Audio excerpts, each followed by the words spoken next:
Ito ang DWDD 1134 kHz AM.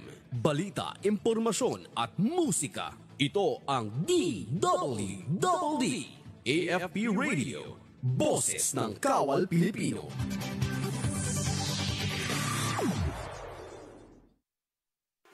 Araw-araw ang digmaan. Umaga't gabi sumasabak sa laban. Dapat protektado ka outside at inside.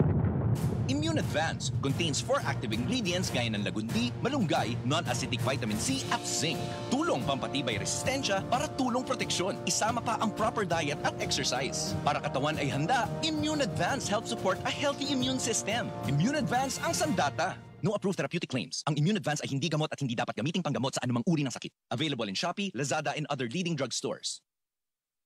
Mga katropa, alam mo ba na ang DWDD 1134 kHz AFP Radio ay ang opisyal na radio station ng Sandatahang Lakas ng Pilipinas na binubuo ng Army, Navy at Air Force na siyang maghahatid sa inyo ng mga balita mula sa ating Armed Forces at iba pang impormasyon. Mga katropa, hanapin at ilike kami sa Facebook, Twitter at YouTube. DWDD AFP Radio, ang boses ng Kawal Pilipino.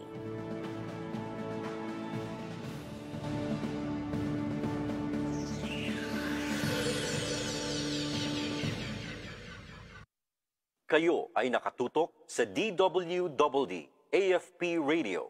Kami po ay kasapi ng KBP, Kapisanan ng mga Broadcaster ng Pilipinas.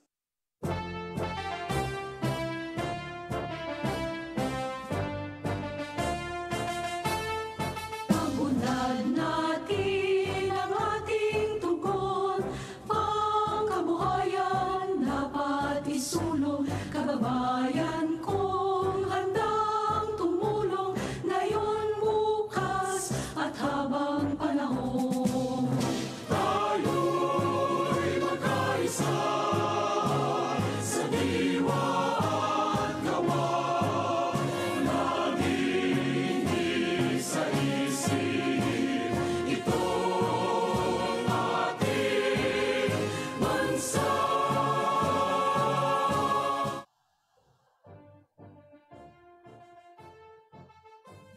Isang produktibong Martes po sa inyo mga kamanggagawa. Ako po si Tim Laderas, nagbabalik ngayong umaga upang talakayin ang mga napapanahong balita at magagandang impormasyon tungkol sa paggawa at empleo sa ating bansa. Magandang Martes po sa ating mga kamanggagawang nakikinig sa kanilang mga radyo via the Armed Forces Radio Channel, DWDD 1134 kHz sa AM dial, pati na rin sa ating mga kamanggagawa sa iba't ibang sulok ng bansa na nanonood ng ating live stream via the AFP Radio and the Department of Labor and Employment official Facebook pages. Kaya't i-like, mag-comment at i-share nyo na ang ating episode para mas marami pa tayong kamanggagawa at namumuhunan na maabot ng programa.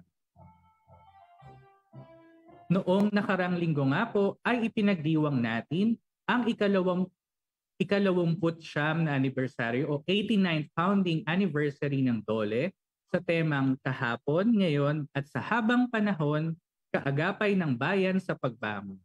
Ito nga po ay isang reiteration o pagbibigay diin sa layunin ng DOLE na mag-facilitate pa sa pagbibigay ng mas maraming oportunidad sa trabaho upang tulungang makabangon ng ating mga kamanggagawa, lalong-lalo na doon sa mga lubos na naapektuhan ng sunod-sunod na krisis na ating na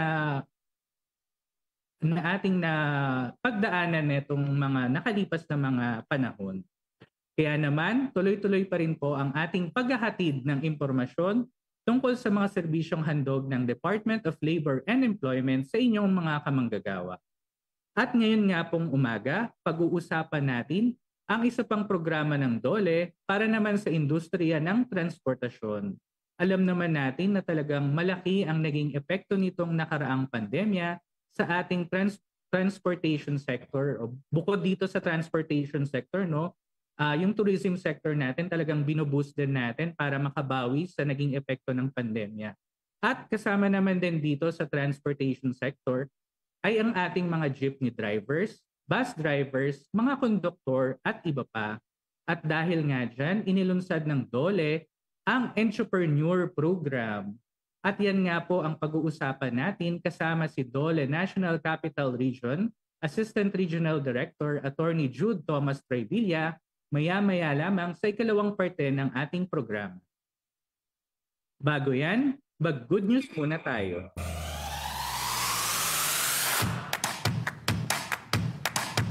Good news mula sa Central Visayas. Labor TikTok ng DOLE Region 7 nag-level up. Masayang ibinalita ni DOLE OIC Regional Director Lilia Esteliore ng Regional Office 7 na ang mini labor education ng DOLE Region 7 na ginawa ng live sa Facebook araw-araw mula Lunes hanggang Biyernes ay naka-level up at pinahusay na ngayon. Konsepto sa simula upang magbigay ng mga tagubilin at anunsyo sa mga kliyente ng DOLE matapos tumama ang sunog sa tanggapan ng OWA sa gusali ng DOLE noong Hunyo nitong taon, isinama na ngayon ng DOLE Region 7 sa kanilang Labor TikTok, isang interactive FB Live kung saan naging isang mini labor education platform ang mga external na stakeholders nito bilang mga TikTokers. Ang pinakahuling inobasyong ito ng DOLE Region 7 sa pangunguna ni OIC Regional Director Lilia Esteliore ay naging higit pang inclusive kung saan ang parehong internal at external na mga stakeholders ng rehiyon ay nagtatalakay ng iba't ibang paksa live sa Facebook. Ayon kay OIC RD Esteliore, labis silang natutuwa sa positibong pagtanggap ng kanilang mga taga-subaybay sa Labor TikTok ng Region 7. Ang mga talakayan umano tungkol sa mini labor education na ginagawa ng live ay natutunghayan araw-araw. Kaya naman sa mungkahi ni DOLE Assistant Secretary Attorney Liabel Padilla Crisostomo, nag-level up sila ng TikTok upang makalahok pati mga external stakeholders nito. Isa si Asek Badillo Crisostomo sa mga pioneer TikTokers kasama si Attorney Julius Oliver Muelier, isang private practicing lawyer at miyembro ng Integrated Bar of the Philippines, Cebu City Chapter. Sinabi rin ni Esteliore na ang DOLE 7 Labor TikTok ay hindi lamang nagsisilbing karagdagang pamamaraan sa pagsasagawa ng labor education for graduating students o LEGS, ugnayang manggagawa, ugnayang pantao at pagiging produktibo o LHP at patuloy na Labor Education Seminar o CLES, ngunit naaakit din ito ang mga taga-suporta ng Project Angel 3 program. Ang Nutri-Asia Incorporated halimbawa na isang nangungunang producer at distributor ng condiments sa bansa ay isa sa mga anghel ng katatapos lang na Project Angel 3 ng Department of Labor and Employment. Bilang isang anghel, pinagbigyan ng Nutri-Asia Incorporated ang ninanais ng mga batang na profile bilang mga child laborers ng mga food packs, school supplies at kaukulang cash para sagutin ang 5 food carts ng ice cream, hotdog, cotton candy, french fries at tempura. Masaya si Director Esteliore na napansin na ang pagsilang ng Labor TikTok at humangtunding sa paglikha ng pool of communicators ng DOLE Region 7 na binansagang kagawaran ng Communications Bureau kung saan ang mga miyembro ay naghahalinhinan sa paghawak ng Labor TikTok bukod sa mga panlabas na TikTokers. Ayon pa kay Orbit Esteliore, ang paggawa ng mga talakayan sa mini labor education ng live sa FB ay isang konkretong pagsasalin ng Inclusive Communication Program ng DOLE Region 7. Nais-aniya nila na magkaroon ng malawak na access ang lahat sa impormasyon sa pamamagitan ng naturang platform. Good news naman tayo mula sa SOCSARGEN. Private social partners sa Region 12 naghatid ng saya sa mga child laborers. 50 mga child laborers sa iba't ibang bahagi ng rehiyon ng SOCSARGEN ang tumanggap ng kanilang maagang pamasko sa ginanap na 2022 National Children's Month Project Angel Tree ng Department of Labor and Employment 12 kamakailan at idinaos sa The Farm sa Carpenter Hill, Coronadal City. Ang pagdiriwang ng National Children's Month ngayong taon ay nagbibigay diin sa temang kalusugan, kaisipan at kapakanan ng bawat bata. Ating tutukan kung saan ang aktibidad ay naglalayong mapanatili ang pagtataguyod at pangangalaga sa karapatan ng mga bata. Ang proyektong ito ay idinaos sa pakikipagtulungan ng Regional Tripartite Industrial Peace Council 12 at Soxergen Federation of Family Welfare Committees Incorporated na tinaguriang Angels dahil na rin sa pagbibigay ng mga pagkain sa mga bata at kanilang pamilya at mga gamit sa paaralan. Pinuri ni Assistant Regional Director Arlene Bisnon na kumakatawan kay R.D. Raimundo Agravante ang mga ginawang pagtulong ng network ng mga patron at taga-suporta ng advokasiyang ito sa kanilang rehiyon. Hinikayat din niya ang mga bata na ipagpatuloy ang kanilang pag-aaral sa suporta ng kanilang mga magulang upang hindi na nila kailanganin pang magtrabaho at mapabilang sa mga natukoy na mga child laborers. Isang orientation naman tungkol sa mga salient points ng Republic Act No. 9231 na may pamagat na an act providing for the elimination of the worst forms of child labor and Filipino child rights ang tinalakay ni Engineer Louis Esparagosa ng Dole Region 12 South Cotabato Field Office. Katuwang ng Dole Region 12 sa naturang aktibidad ang Department of Health Regional Office 12 na nagtataguyod ng hygiene kits para sa mga bata. Ibinahagi rin ni Mary Agnes Panton, Nurse 5 ng DOH, ang kanyang pagiging dalubhasa sa Adolescent Health and Development Programs para sa mga bata at kanilang mga magulang. Ang Project Angel Tree ay isang bahagi ng Child Labor Prevention and Elimination Program o CLPEP na nagbibigay ng isang mapagpipiliang mga serbisyong panlipunan na saklaw ang mga bagay tulad ng sa pagkain, damit, tulong pang-edukasyon o mga gamit sa paaralan at maging mga oportunidad sa trabaho at pagsasanay na maaaring gamitin ng mga sponsors o benefactors na tinaguriang mga anghel sa mga child laborers at kanilang pamilya. Good news naman tayo mula sa Ilocos Region. Sa tulong ng DOLE, mga na-displaced na tsuper, entrepreneur na. Tuloy ang biyahe ng buhay para sa mga tsuper sa Region 1 na na-displace sanhi ng pandemya. Sa tulong ng Department of Labor and Employment, sila ngayon ay mga entrepreneur na. Sa pakikipagtulungan sa DOLE ng Department of Transportation o DOTR, Land Transportation Franchising and Regulatory Board o LTFRB at Office of Transportation Cooperatives o OTC, inilunsad ang Entrepreneur Program, isang espesyal na proyekto sa ilalim ng DOLE Integrated Livelihood and Emergency Employment Program o DLEP. Layon ng Entrepreneur Program na mabigyan ng alternatibong kabuhayan ang mga tsuper at iba pang transportation sector workers na nawalan ng trabaho sanhi ng pandemya, pati na din ang pagpapairal ng Public Utility Vehicle Modernization Program.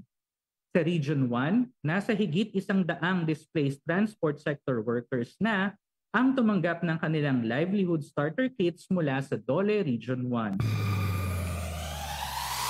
Ang bawat starter kit na may halagang 30,000 pesos ay angkop sa kakayahan at interes ng bawat benepisyaryo sa pagnenegosyo. Ito ang paliwanag ni DOLE Region 1 Regional Director Ezekiel Ronnie Guzman. Batid din natin na kailangan ng mga transport workers na ito ng gabay sa pagsisimula ng kanilang maliit na negosyo. Kaya naman narito ang DOLE na aagapay sa kanila upang masigurong uunlad ang kabuhayang ito, dagdag pa ni R.D. Guzman.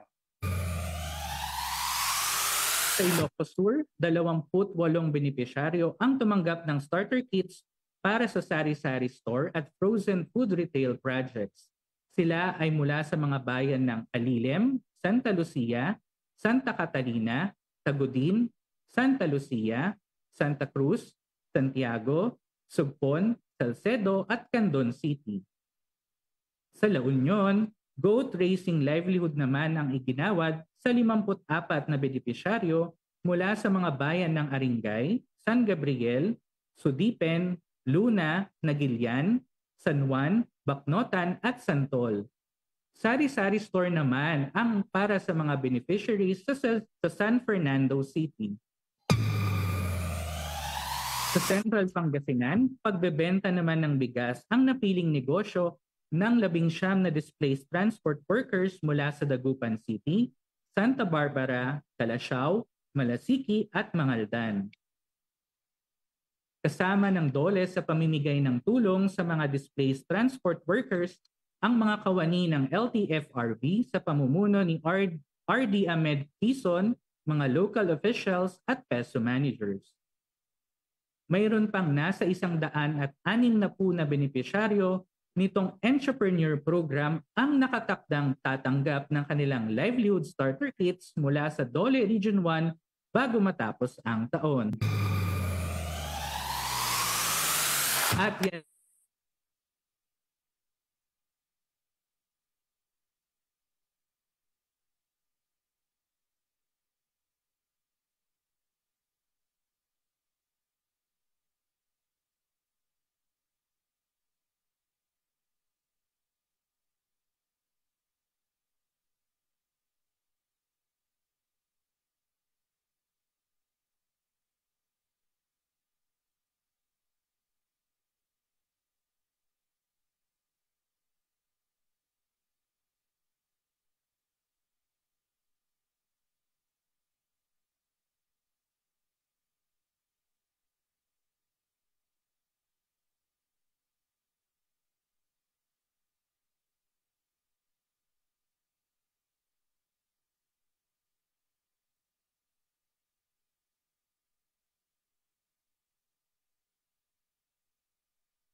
Ito ang DWD 1134 kHz AM. Balita, impormasyon at musika. Ito ang DWD AFP Radio. Boses ng Kawal Pilipino.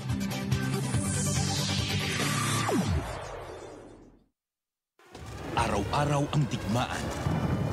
Umaga't gabi sumasabak sa laban. Dapat protektado ka outside at inside. Immune Advance contains 4 active ingredients gaya ng lagundi, malunggay, non-acidic vitamin C at zinc. Tulong pampatibay resistensya para tulong proteksyon. Isama pa ang proper diet at exercise. Para katawan ay handa, Immune Advance helps support a healthy immune system. Immune Advance ang sandata. No approved therapeutic claims. Ang Immune Advance ay hindi gamot at hindi dapat gamiting panggamot sa anumang uri ng sakit. Available in Shopee, Lazada, and other leading drugstores. Mga katropa, alam mo ba na ang DWD 1134 kHz AFP Radio ay ang opisyal na radio station ng Sandatahang Lakas ng Pilipinas na binubuo ng Army, Navy at Air Force na siyang maghahatid sa inyo ng mga balita mula sa ating Armed Forces at iba pang impormasyon. Mga katropa, hanapin at ilike kami sa Facebook, Twitter at YouTube. DWD AFP Radio, ang boses ng Kawal Pilipino.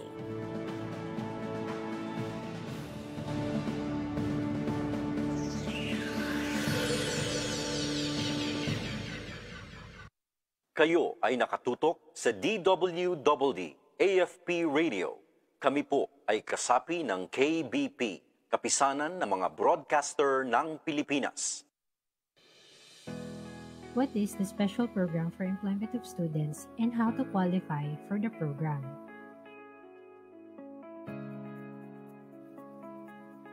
More commonly known as SPES, it is one of the Youth Employment Bridging Programs of the Department of Labor and Employment. The program provides a temporary job to poor but deserving students, out-of-school youth, or dependents of displaced or would-be displaced workers who intend to finish their education. To qualify for the program, the SPES applicant should be at least 15 but not more than 30 years of age and have obtained at least an average passing grade during the last semester or school year attended. For out-of-school youth, they must be duly certified as such, and the combined net income after tax of parents, including his or her own income, does not exceed the regional poverty threshold. So you might ask about the specific documents required for any SPES applicant, so take note of the following. Interested SPES applicants must submit a filled-out SPES application form number 2, a copy of birth certificate or any official document showing their date of birth, a copy of their parents' latest income tax return or certificate of tax exemption issued by the BIR, or it could be a certificate of low income or indigence issued by the barangay or social welfare and development office. For qualified students, they must also provide an average passing grade which is indicated in Form 138 or their class card, or a passing grade certification issued by their school registrar. For out-of-school youth or OSYs, they are required to submit a certification of such as issued by the barangay, city, municipality, or provincial social welfare and development office where the OSY resides. A SPES recipient is paid in the form of cash, which is transferred through a disbursement remittance facility. Except for low-income local government units, the employer shoulders 60% of the applicable minimum wage or hiring rate, while the remaining 40% shall be paid by the Department of Labor and Employment. In addition, a SPES recipient, either working in private or public establishment, is entitled to an insurance coverage for a period of 1 year.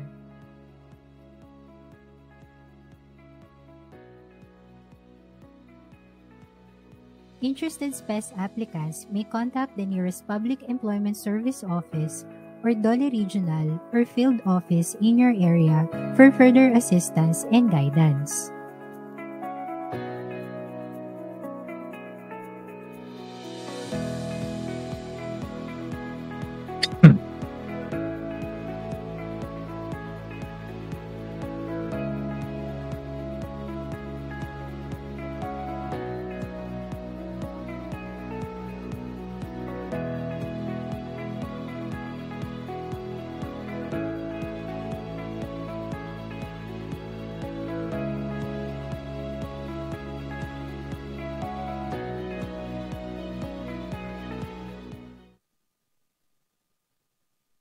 Nagbabalik po tayo dito pa rin sa DOLE sa AFP Radio. Oras natin, 32 minuto makalipas ang alas 11 ng umaga.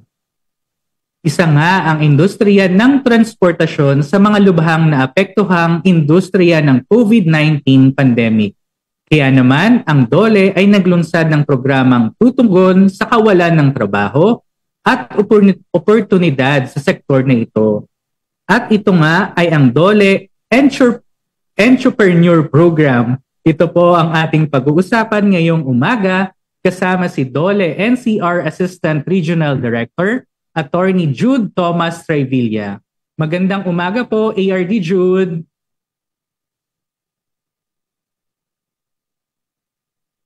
ARD, naka-mute po yata kayo.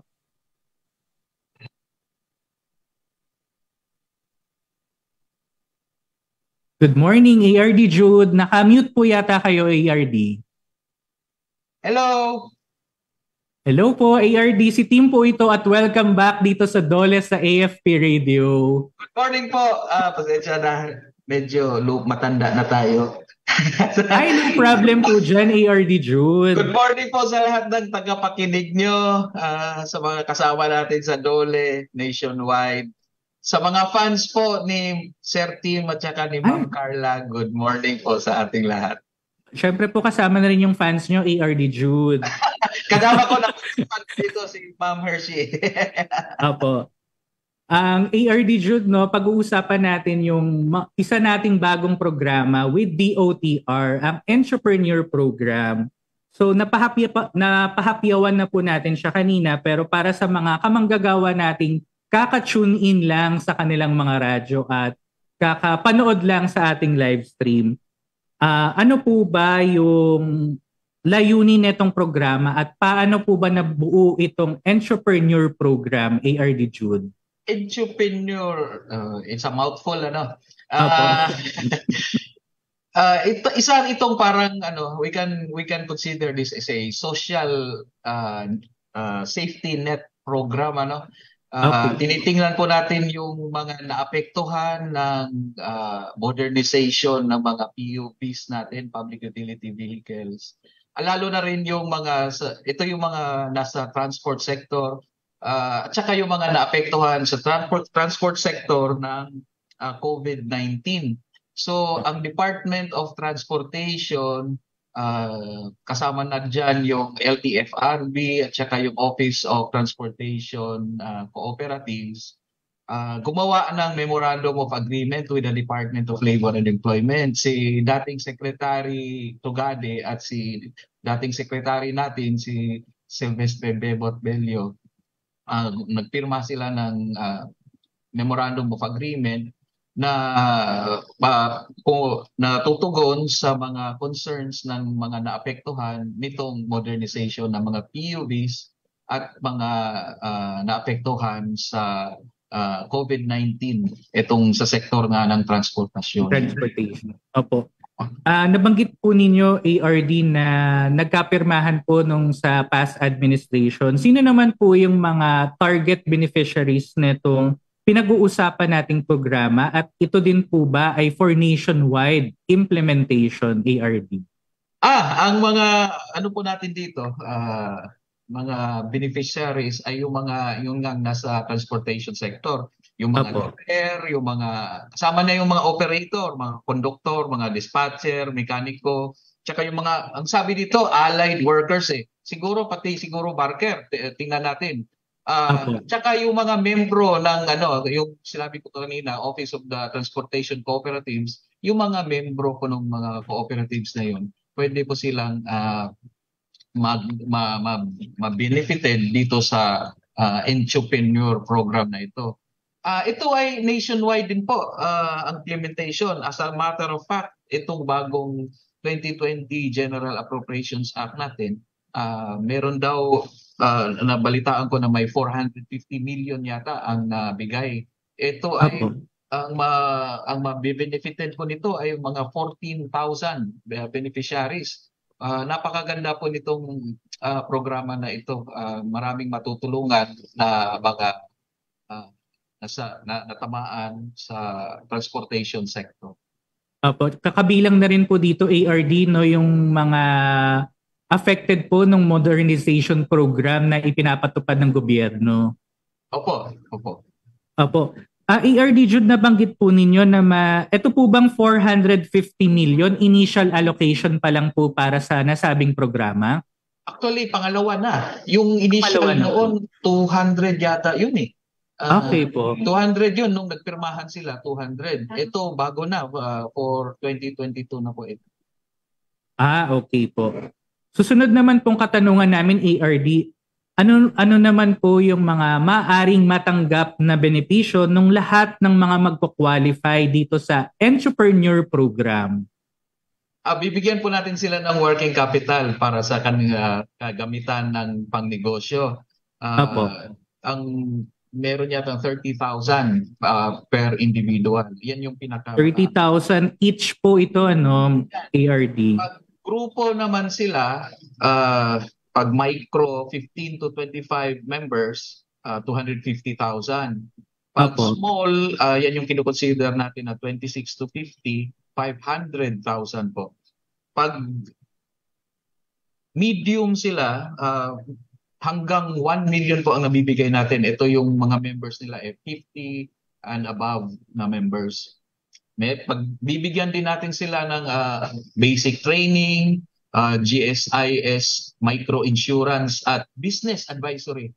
Talagang ihahatid natin sila, tuturuan natin sila kung paano mag-start up ng mga business po nila. Apo. Baka po yung mga nakikinig nating kamanggagawa, baka po nagtatanong sila, meron po bang requirements para mag-qualify sila dito sa entrepreneur program, ARD?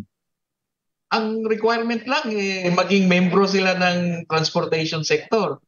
Yun lang po. Oo. Lumapit sila sa tanggapan natin or sa Office of the Transportation Cooperative, sa LTFRB. Actually, yung LTFRB at saka yung OTC, sila po ang nagtitingin kung sino yung mga benepisyaryo na nagsasala or nagpipilter kung ano yung mga qualifications na natatanggap po nila. Apo. Ngayon naman po ARD, ano po bang mga klaseng negosyo o proyekto mula sa ating kabuhayan program yung maaari nating pondohan sa ilalim nitong entrepreneur program?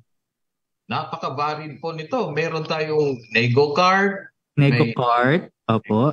Agribusiness, meron din sa health and wellness, ecotourism, mga crafts, mga processed foods, services, meron din sa manufacturing at meron din sa wholesale at retail trade.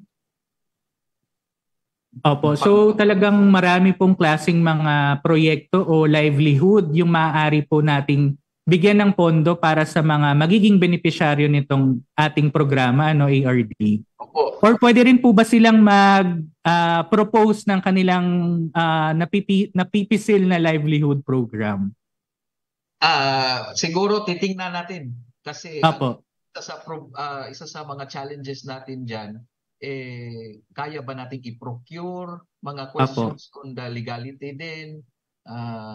Basta pag makita natin na pwede siyang ipasok doon sa mga sinabi nating mapipilian nila, pwede naman nating i-tailor fit kung sabihin natin. Apo, as part naman po ng procedures ARD, dadaan pa ng mga review, assessment yung mga papasukin nilang livelihood ventures. Opo. Apo. Mayayari po tayo sa POA pag Ngayon naman po ARD, sa pag-roll out po nitong entrepreneur program, gaano na po karaming kamanggagawa natin sa transport sector yung nabigyan na po natin ng livelihood grants at saang mga lungsod po ba sila makikita dito sa NCR ARD? Nung July 2022, meron tayong 178 po ARD. Beneficiaries sa Quezon City po natin in-award yun. Opo. Nung Friday lang, meron din tayong 252 sa Marikina naman po yun. Ang binigay po natin doon 24 sacks of rice per beneficiary. Tapos, mayroon pa tayong under procurement process na 380. Sana matapos yun o baka January na siguro 2023 natin ma-award. Apo. Ngayon po ba ARD, may mga natitira pa po bang slots para po doon sa mga nagnanais na mag-avail nitong programa natin? Para ngayong taon po, may mga available slots pa po ba tayong natitira? Yung 380, pinaprocess. Yung 380. Oo, pinaprocess na siya. So kung may mag-a-avail, next year na po ang natin, ang awarding. Apo. Hanggang kailan po ba yung duration netong entrepreneur program ARD? Wala tayong nakikitang dito hanggang maubos siguro itong yung pondo po. Opo. Oo. At maaari pa pong madagdagan kung sakali pong kakailanganin ARD? Yes, as the need arises Apo. Ngayon naman po ARD, ano naman po yung mga nakikita nating challenges sa pag-i-implement netong entrepreneur program, lalo na yung sa ating mga field offices, at paano po ito tinutugunan ng DOLE NCR? Challenges? Wala mang major challenge. Medyo smooth naman yung natin pag-implement, lalo na rin dyan sa partnership natin sa Department of Transportation. Maganda naman yung pag-i-implement natin. Apo. Siguro kung sa mga challenges, logistics na siguro. Yung mga sa logistics po. Pero Hindi naman kasi may mga maghahatid naman.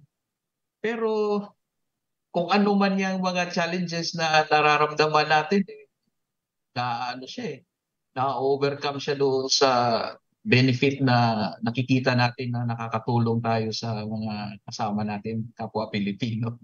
Opo. Ito po bang entrepreneur program, ARD? Meron po ba tayong monitoring netong programa?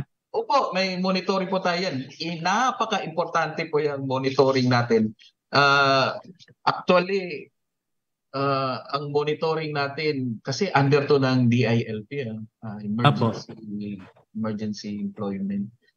So under pa rin siya ng, may tinatawag tayo dyan na restoration. Pag may nagka-problema sila sa ano nila, itong kabuhayan na gagawin nila, pwede natin silang tulungan through restoration process. Tapos, ito pang pinakamaganda, pag napalambo nila yung business nila or yung kabuhayan nila, meron tayong enhancement. So talagang tutulungan natin itong mga to. Ano ba yung sinabi dyan sa Biblia na kung anong kapiranggot meron ka, kung hindi mo yan palambuin, pabawiin yan. Kumbaga po, ARD, mas lalago pa yan kung sakaling maging successful sila no, sa pagpapatupad na itong kanilang livelihood venture. Opo, part na rin po sa monitoring natin yung mga business, yung business advisories natin na binibigay natin sa kanila, mga trainings or seminars. Kumbaga para guided din po sila no ARD sa pagpapalago ng kanilang mga negosyo. Ang pagkaganda, kulang lang sabihin natin na spoon feeding ba? Hindi naman.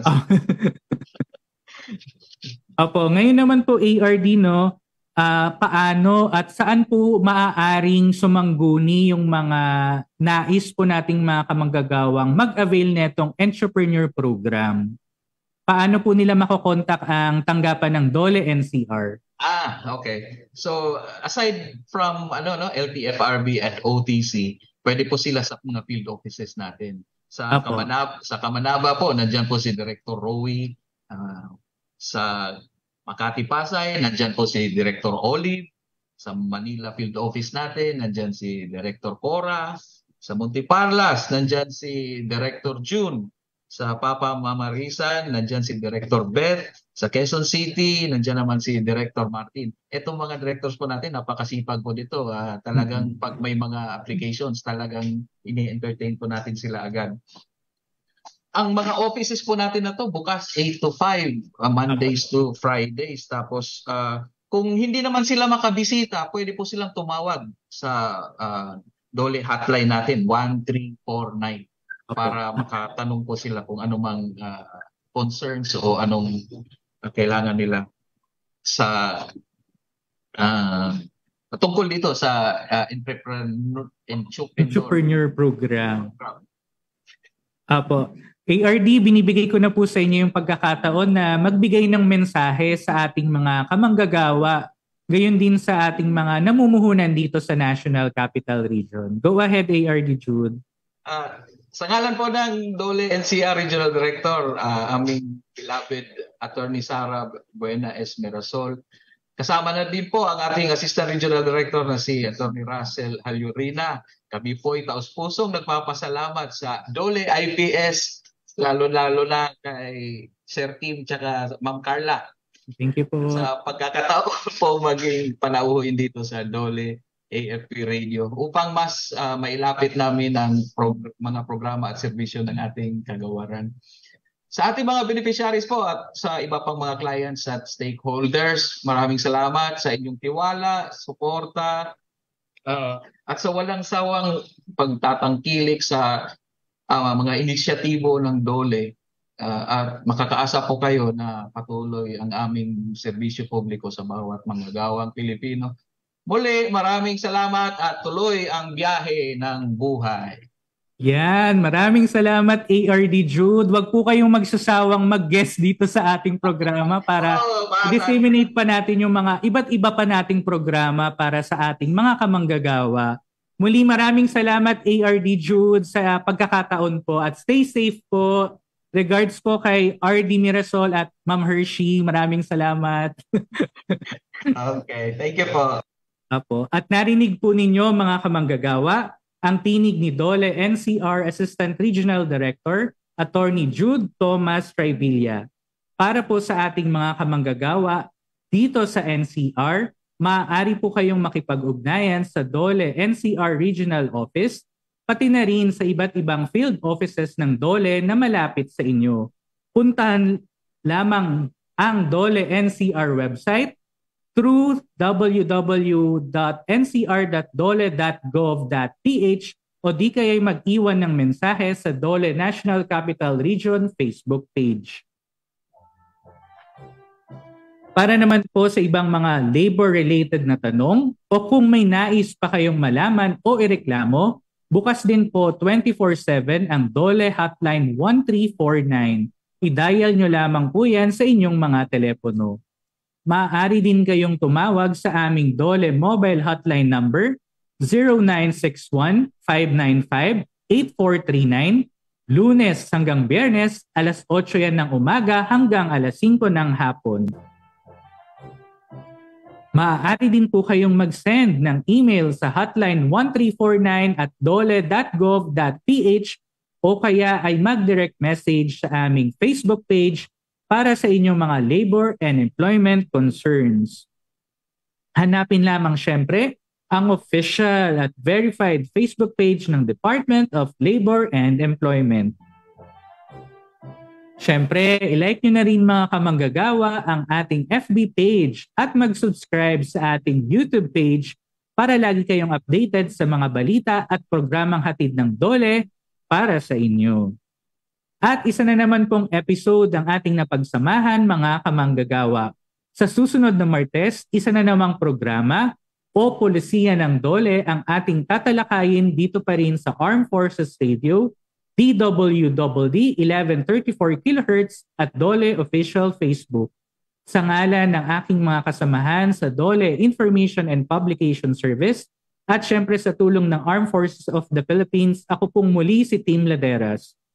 Tutok lamang po ulit kayo mga kamanggagawa para sa iba pang mga programa at serbisyong hatid ng Dole sa bawat manggagawang Pilipino. Dito lamang yan sa Dole sa AFP Radio.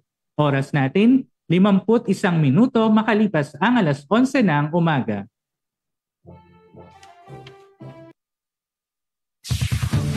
Ito ang DWDD 1134 kHz AM.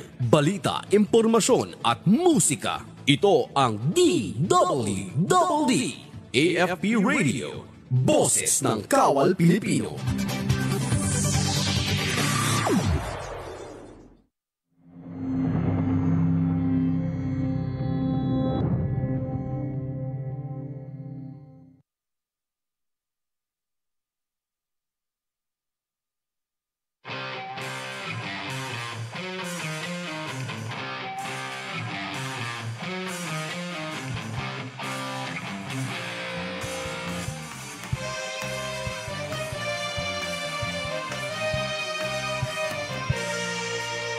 Ikaw ba'y pagod na sa'yo pakikipaglaban?